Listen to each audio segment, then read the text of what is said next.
The day my mom died, my sister handed me a suitcase and said, "You've served your purpose. Now leave." That was the last thing I expected to hear, standing in the hallway of the house I'd grown up in, still dressed in black, with my mother's voice haunting my ears from the hospice bed only hours earlier. Her hand had barely gone cold before Serena, my older sister, my supposed best friend, looked me in the eye and tossed me out like I was nothing more than a tenant whose lease had expired. But I should have seen it coming. I really should have. My name is Delilah Moore. I'm 27, an artist. Well, I was.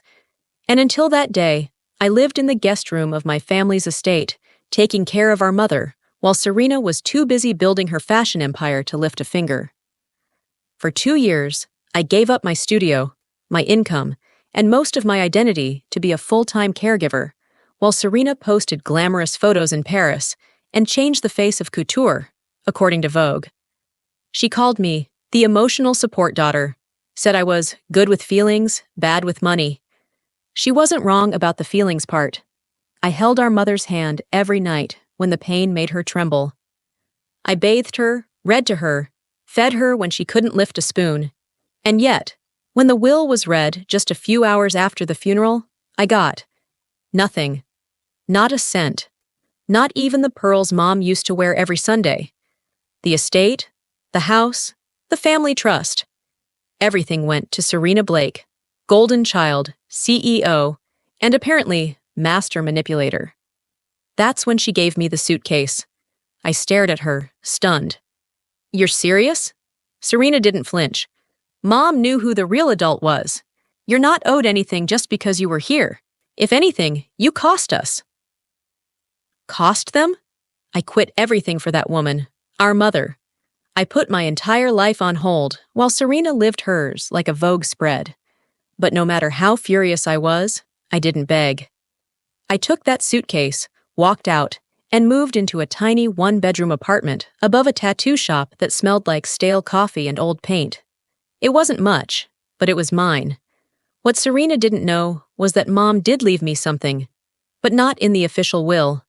A week before she died, Mom handed me a sealed envelope. Inside was a handwritten letter and 2 documents. The first was the original ownership contract for LM Collective, a luxury brand investment firm Mom had started years ago and quietly grown behind the scenes. She'd transferred full control to me a year earlier. Serena had no clue it even existed. The second document was a note, scrawled in shaky handwriting. "People only show who they really are when they think you have nothing. Don't forget who you are, Delilah. You're not invisible. You're fire." I remember crying as I read those words, not just from grief, but because for the first time, someone had seen me. Not the invisible sibling, not the weak one. Just me. And that's when I made a decision. I wasn't going to disappear. I wasn't going to let Serena win. I was going to burn everything she built and do it with a smile. For the next 6 months, I worked in silence. While Serena's brand boomed in headlines, I quietly began investing through LM Collective, focusing on boutique designers, many of whom had been discarded or underpaid by Serena's company. Then last week, I got a call. Serena's CFO had just resigned. Rumors of fraud were spreading. Her lead investor pulled out. And her flagship fashion house? It had just been purchased by an anonymous holding firm. Mine. And tonight, Serena's throwing a last-minute gala to save her company, begging for new investors. I've already RSVP'd. She doesn't know I'll be walking in the front door. She doesn't know I'm the one who just bought the ground beneath her feet. But she's about to find out. I stood in front of the grand ballroom's double doors, heart pounding so loud I could feel it in my throat. The velvet invitation was still warm in my clutch, gold embossed, signed with gratitude, Serena Blake. Gratitude. That word hit different, knowing she had no clue I was the one keeping her company barely breathing. Inside, a string quartet played something elegant and soulless. Every surface glittered. Tall vases, overflowing with white orchids, lined the hall. Champagne flowed like water. And there she was. Serena stood at the center of the room, surrounded by Chicago's elite. Her dress was couture, no doubt. Her hair was perfect. Her smile was polished. I remembered that smile. It was the same one she wore when she told the nurse I wasn't on the list to speak during Mom's final hours. She had said, "Delilah's too emotional, she'll make things messy." I kept walking, each step deliberate. My black gown was simple but stunning. I'd bought it from one of the designers Serena had dropped last year without severance. That designer now sat on the board of my investment firm. I was halfway across the room when Serena spotted me. Her smile faltered for half a second before snapping back into place. "Delilah?" she asked, moving toward me. "I wasn't expecting you," I smiled. "You invited me." She tilted her head, clearly struggling to place me in the context of this world. I wasn't supposed to be here, not in her circle, not wearing a gown like this or standing tall like I belonged. "Well," she said, flicking her eyes over my dress. "I'm glad you could make it. You look nice. How are things at the co-op?" I let her believe I still worked at the artist co-op, let her dig her own hole. "Busy," I said calmly. "I've been investing in a few projects." She barely listened. Her eyes were already drifting back to the room, to the donors she was desperate to impress. She waved a manicured hand at a waiter. "Please, enjoy the evening. We have a few surprises coming. Tonight's going to be a big turning point." She had no idea how right she was. As the speeches began, I moved to the back of the room. Serena climbed the stage, radiating practiced confidence. "Thank you all for coming," she began, voice smooth as silk. "I know the last few weeks have been challenging, but I want to assure you, Blake Atelier is entering a new era." People clapped politely. She went on about legacy, innovation, trust, words that meant nothing from her mouth. And then she smiled brighter. "We are thrilled to announce a new majority stakeholder has come on board, a silent partner who believes in our vision." I watched her pause, scanning the crowd. She expected some mysterious billionaire to step forward. Instead, I raised my hand. The room turned. "Hi, Serena," I said, my voice calm, clear, and sharp enough to slice through crystal. Her face drained of color. What are you doing?" "Accepting your welcome," I said, stepping onto the stage. After all, as the new majority owner of Blake Atelier, I thought it was time I stopped being silent. The room went still. "I'm sorry, what?" Serena's voice cracked, just slightly. I pulled the contract from my purse and held it up. Through a series of shell companies, my firm, LM Collective, acquired 62% of your shares last week. You signed off yourself, thinking it was just another angel investor. Murmurs exploded. Serena stood frozen, hands trembling. "This is a joke," she hissed. "This is justice," I said, stepping closer. "You took everything from me. You humiliated me, and now you work for me." The crowd erupted into stunned whispers. Flashbulbs popped. Someone started filming. But just as I was about to hand the mic to the stunned MC, I heard a voice behind me. "Actually, that's not entirely true." I turned.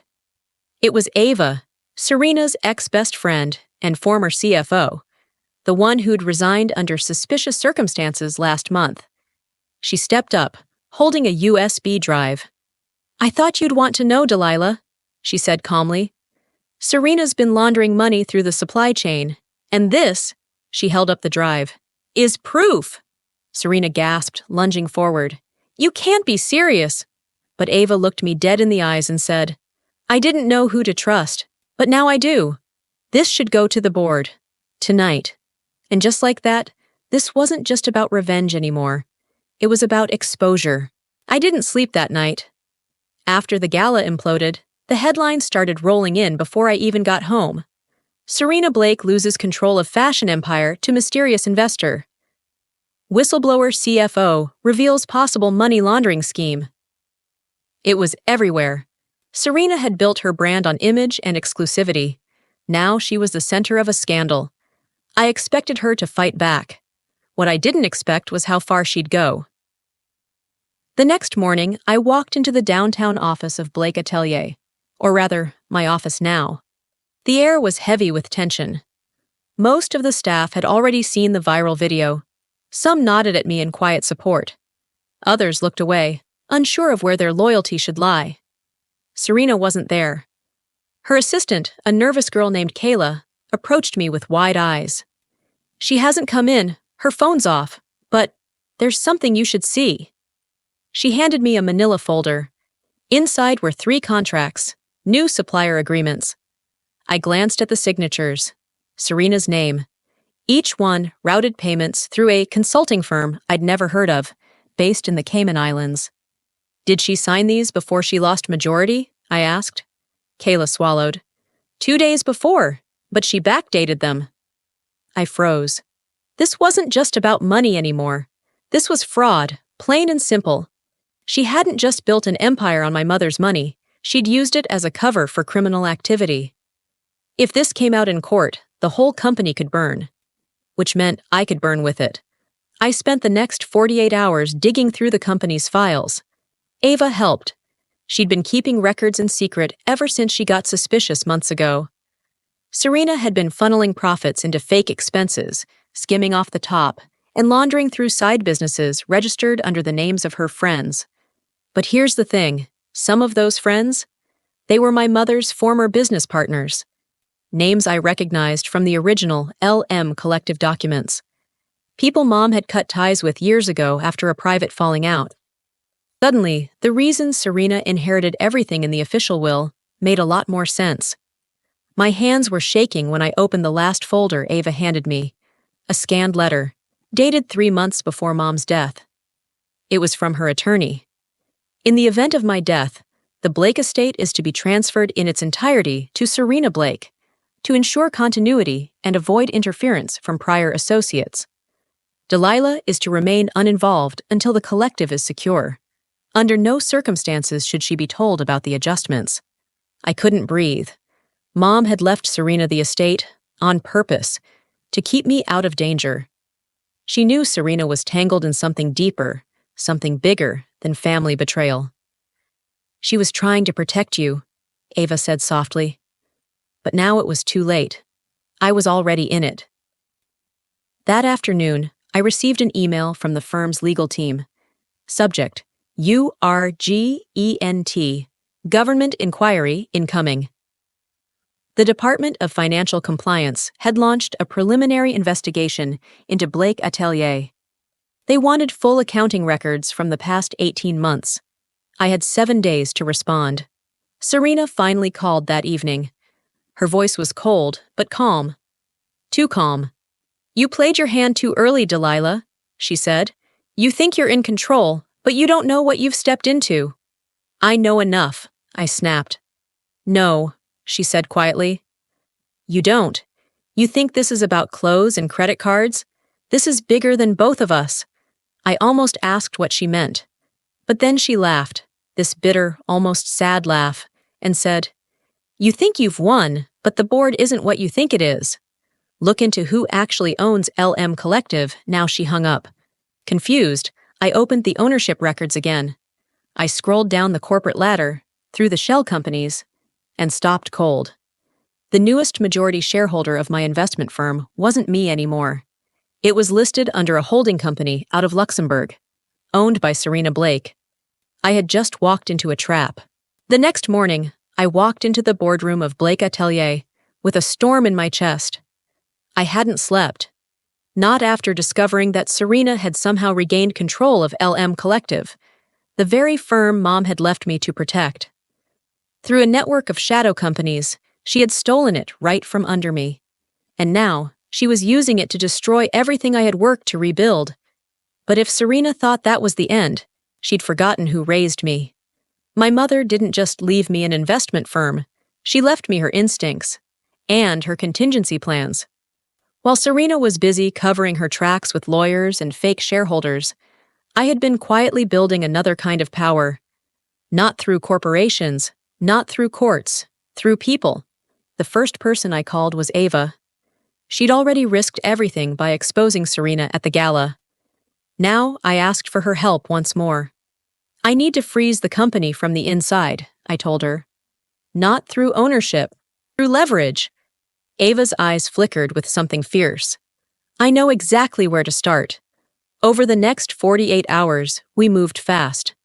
While Serena celebrated her victory, I cut deals behind her back. I met with the lead designer she underpaid. I offered her a signing bonus to jump ship. She took it. I met with the marketing director Serena once screamed at in a staff meeting. She cried when I told her she deserved better, and she followed me out the door. One by one, Serena's core team fell apart. Her email went unanswered. Her meetings were canceled. Investors called in a panic. And then came the final blow. Using Ava's archive of financial documents, I compiled a detailed report of Serena's offshore laundering, the fraudulent licensing deals, and the illegal deductions she'd buried under consulting fees. I sent that file straight to the Department of Financial Compliance, not anonymously, under my name. Then I walked into Serena's office for the first time since the takeover. She was standing by the window, dressed in white, like she was at her own funeral. "Took you long enough," she said without turning. I didn't flinch. "You stole the collective," she smiled. "You weren't watching, that's on you. You laundered money, that's on you." Serena turned slowly, her expression calm, too calm. "You think this ends with a court hearing?" "No," I said quietly. "It ends with you losing everything, and knowing I made it happen." I dropped the printed report onto her desk. "You sent this in?" she asked, not even reading it.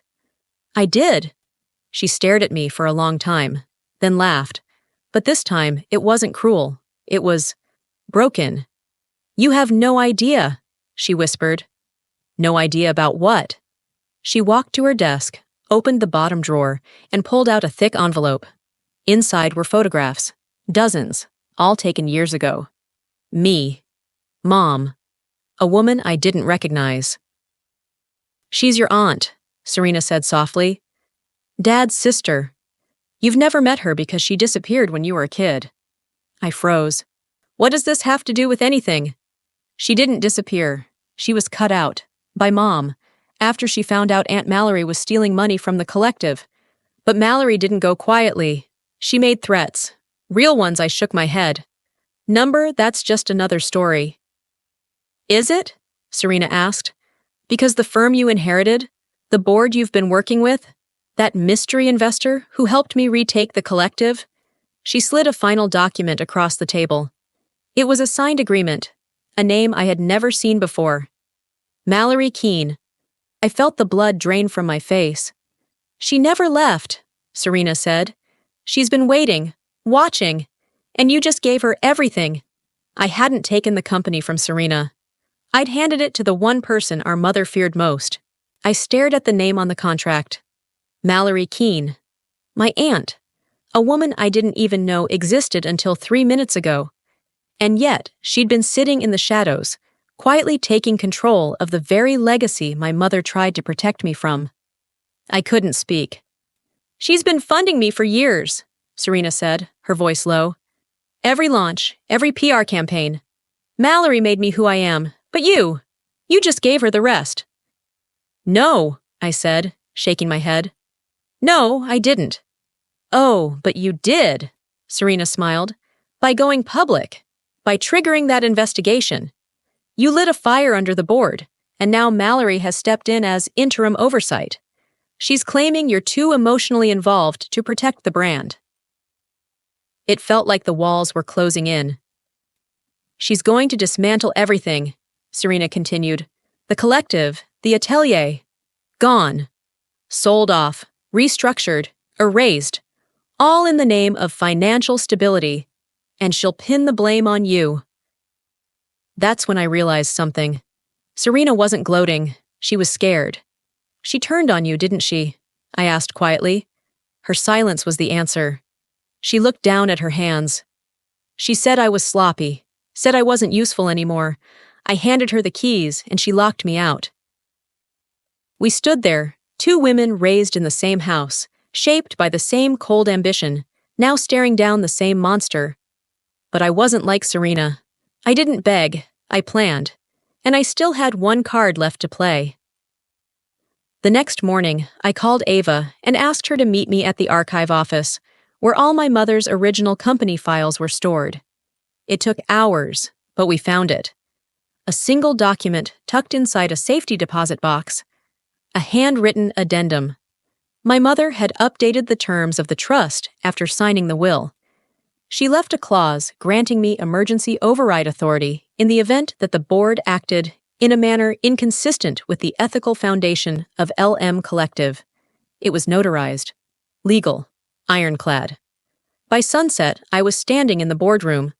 Mallory Keene sat at the head of the table, sipping tea like she owned the air in the room. Around her were investors, executives, silent and wary. "You're trespassing," she said coldly. "You've been removed from active management." I dropped the file in front of her. "Not anymore." She scanned it, and I saw the exact moment she realized what it meant. "No," she hissed. "This can't override the—" "It does," I interrupted. "Effective immediately, your shares are frozen, your voting power revoked, and your name scrubbed from all future restructuring." I turned to the board. "This company was built on vision and trust. My mother gave me the responsibility of protecting it, and I intend to do exactly that." Mallory stood, furious. "You think this ends here? You think you've won?" I met her gaze and smiled. "Number I know I have." 2 days later, federal agents arrived at Mallory's estate. Charges of wire fraud, tax evasion, and racketeering. Turns out, Ava had forwarded those financial documents not just to regulators, but to Mallory's former associates, the ones she cut out years ago. They were very eager to cooperate. As for Serena, she disappeared from the public eye. With her name now tied to an FBI investigation, no brand would touch her. Her legacy reduced to footnotes and scandal. I didn't take pleasure in it, but I didn't shed tears either. I kept the collective. I restructured Blake Atelier into a nonprofit creative incubator for young designers who couldn't afford fashion school. The irony didn't escape me. Serena built a brand on exclusivity. I turned it into access. And my mom? She got her wish. Her empire was safe. I still keep her final letter framed in my office. The last line etched into my memory like a mantra. "Fire doesn't apologize for burning. Neither do I." Comment the number 3 if you wanted Mallory to pay. And don't forget to like, share, and subscribe for more true story dramas like this one. You won't believe what's coming next.